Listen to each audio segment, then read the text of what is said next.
Hi guys, welcome back to another homeschooling video. Today I wanted to talk about a few regrets that I have when it comes to how I homeschooled 3 years ago to how I am homeschooling now. So I guess I have done a bit of a comparison, a bit of reflection per se about what my homeschool experience was like 3 years ago, and then just the things I would do differently if I was to start today. By no means do I have a lot of years under my belt. I am still a new homeschooler.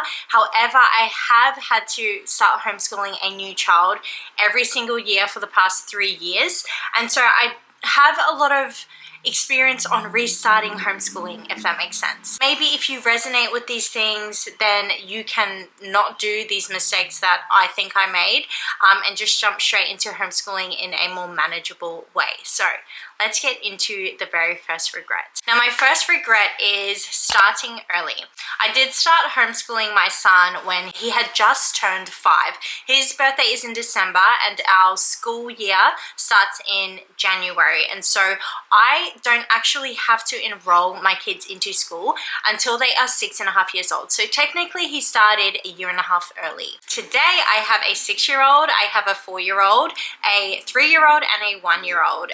And listen, I am actually homeschooling 3 of the older ones, but the only reason I am is because they wanted to start school. When it came to my first child who I was homeschooling, he did not want to. He probably was ready, like by all means he kept up. He's an extremely intelligent kid, and I will say starting early has paid off now. He is far above his grade level. He's such a mature, independent, really good boy. However, I do wish I gave him a bit more freedom and leeway when it comes to letting him do what he wanted to do with the amount of play he had and so forth. Now, in saying that, I did let him play all the time. We were a screen-free family at that time. No, we weren't. When I say screen-free, I mean we didn't have a TV. The kids did get to watch movies on my laptop sometimes, but they never had our phones. They didn't have an iPad, no TV. And so what that did is it allowed him to have so much time in the day to play. I only started my 6-year-old and my 4-year-old on school because they made me, basically. They are girls, whereas my eldest is a boy. And I do think that boys naturally are just, they're not as interested in like bookwork as girls tend to be. My girls will sit at the table and do worksheets and color in for hours and hours and hours. But when it came to my son, I did kind of have to make him do that. I don't regret anything that we did. I just regret starting him early. Moral of the story is if you have a young child and you are considering officially starting them homeschooling soon, maybe put it off for a few more years if you can. If you have this inkling on, oh, I'm not sure if they're ready, then I would veer towards the give them more time to just be a kid. And plus, for you, it gives you so much time and freedom to do what you want. The more kids you start homeschooling, oh my goodness, the less time you have. It does take up a lot of time, especially when you have multiple children. So honestly, take advantage of not homeschooling for as long as you can. That would be my advice. Now, the next difference is that when I first started, I was very structured and strict. So I would buy a curriculum and I would do every single thing that it said to do in that curriculum to the T. I was very straightforward.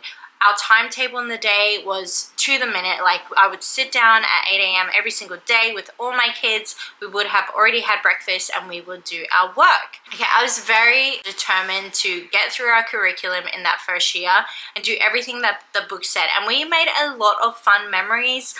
My kids got to do a lot of exciting things. However, now we are way more relaxed and flexible. Instead of sticking to the curriculum and doing every single thing it says, I now use it as a guide and I relax if things just are not working. There are going to be lessons inside of your curriculums that just maybe don't align with your beliefs. Maybe you don't have the materials on hand. Like I was running out to the shops every second day to try and get all the materials we needed for the lesson. And I learned that that's just, you know, that's so expensive if you do things that way.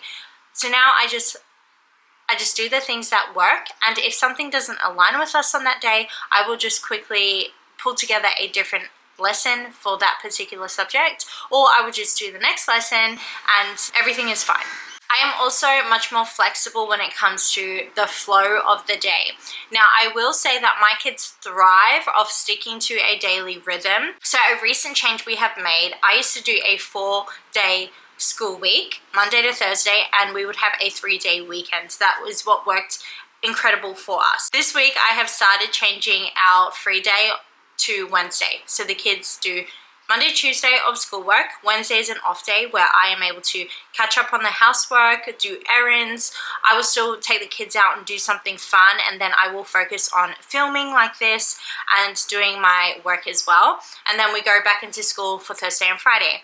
Today, when we started this routine, my kids were like, they didn't know what to do with themselves. They were waiting around like, are we doing morning time? What is happening? When are we reading? Are we doing school? Like, is dad home? They were very confused. So having a rhythm is super, super important. However, when I say that I am more relaxed in my day, what I mean is if some of my kids are just really grumpy and tired maybe from the weekend, I am happy to just relax and push back lessons to a different day, and we will focus on the more relaxing elements of our school day. So let's say that we will sit down and have tea time as I read poetry with them, or we will sit down and cuddle on the couch. I'll make them like a hot Milo, make it really special, and then we will read a book of literature. So I am okay with moving things around in my schedule last minute just to suit my family for that day. I wasn't like that in the beginning, and that is something that I'm really intentional about now, and that has really helped us have a more joyful homeschool. Next is that when I first started homeschooling, my life revolved around homeschool. I would have my day chock-blocked full of all our lessons, and then little things like working out or errands, they would have to fit into those tiny time slots that I had available throughout the day. Nowadays, I actually design my homeschool day around my casual life. So there are things that we need to do every day, like eat. So we have breakfast, lunch, and dinner. I slot in my homeschool periods in between those times. I also enjoy working out, and something I have wanted to improve upon is taking the kids out every day outside in nature.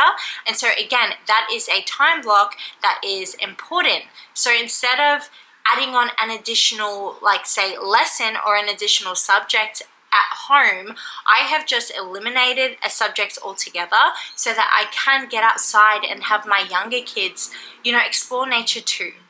Something that I think a lot of homeschoolers don't talk enough about is to be really intentional about your younger kids. For me, I know that once I started homeschooling my older kids, the younger kids kind of get left behind. Yes, they get freedom and they get to play with their siblings and do whatever they want at home. However, when it was just me and my older kids, I would take them out and we would do all these sensory things and activities. And my younger kids, for a period of time, they were missing out on that. And so for this term, I am really focusing on getting outside of the house so that they are able to get their little cups full as well. Having homeschool revolve around our life now also means that we are a lot more social. Now, 2 years ago, we did move 6 hours away from where we grew up. And so I will say part of the reason we weren't as social is because we simply didn't know anyone. We didn't have any friends or relationships. But now, thank the Lord, I have some beautiful relationships that I truly do value. And so I do make time in the weeks to catch up with friends. And that means that, again, there is less time for actual book work when it comes to our school routine. And that is a value that I have. I want to form meaningful relationships for my children. It's also important in our Australian curriculum for that to be cultivated and focused upon too. So when I take the kids out to socialize with their friends, I am actually helping their education, because it is part of our Australian curriculum, and like that should be a part of any curriculum really. Relationships and time outside in the sun and in nature should be just as important as your language arts and math. Now, the very last thing that I do differently now compared to when I started is when I first started, I tried so hard to fit myself into the box that is called Charlotte Mason. When I started learning about homeschooling, that is the style of homeschool that I was really drawn to, that I really admired and found great value in. But now, as the years have gone on and as I have began homeschooling and have homeschooled multiple children, I realized that I do not truly fit into that box. There are a lot of families on YouTube who I follow who the Charlotte Mason way aligns with them, it aligns with their children, and it is just working really, really well. That is not the case for my family. My kids, they're learning to love books, but it is not natural for them. They do not naturally want to sit inside and read a book. In fact, that's probably the last thing they want to do. While I know that I am a very boring person, I am a homebody, I love being at home. I could stay at home for a week and not leave the house. That is how much I love being at home. There is nothing I love more than reading a book with a cup of coffee and just sleeping for like 12 hours a day. That is me. But just because I am like that doesn't mean that my children are. And so in the beginning, I was trying to force this lifestyle upon my children, but eventually I realized that as much as I may want our home to be Charlotte Mason, my kids, it's not fair for me to force our family to do that when that is just not aligning with them.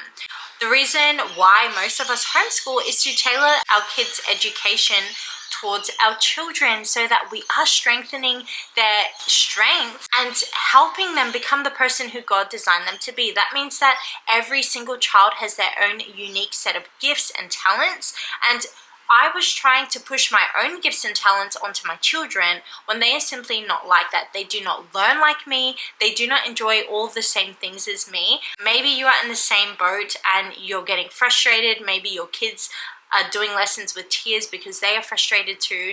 Maybe consider looking into, are you trying to push a certain homeschool style upon your child when it is just not in alignment with them?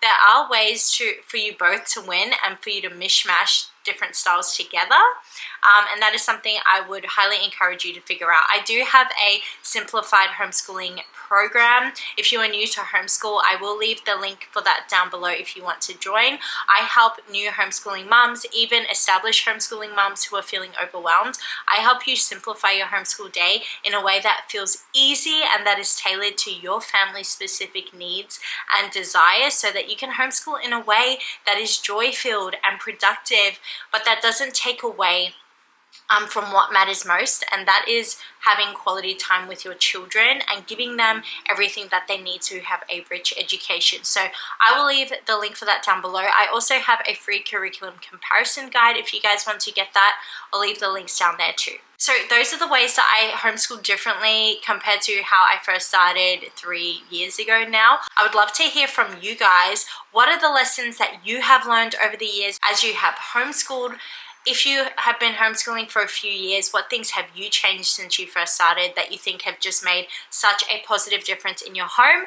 I would love to learn from you. If you are a new homeschooler and you have any questions for those homeschool mums who maybe are a bit further ahead of you, by all means, list your questions below. I'm sure we can all help each other out. So if you enjoyed this video, please like, subscribe, leave me a comment down below, and I will see you guys in the next one. Bye.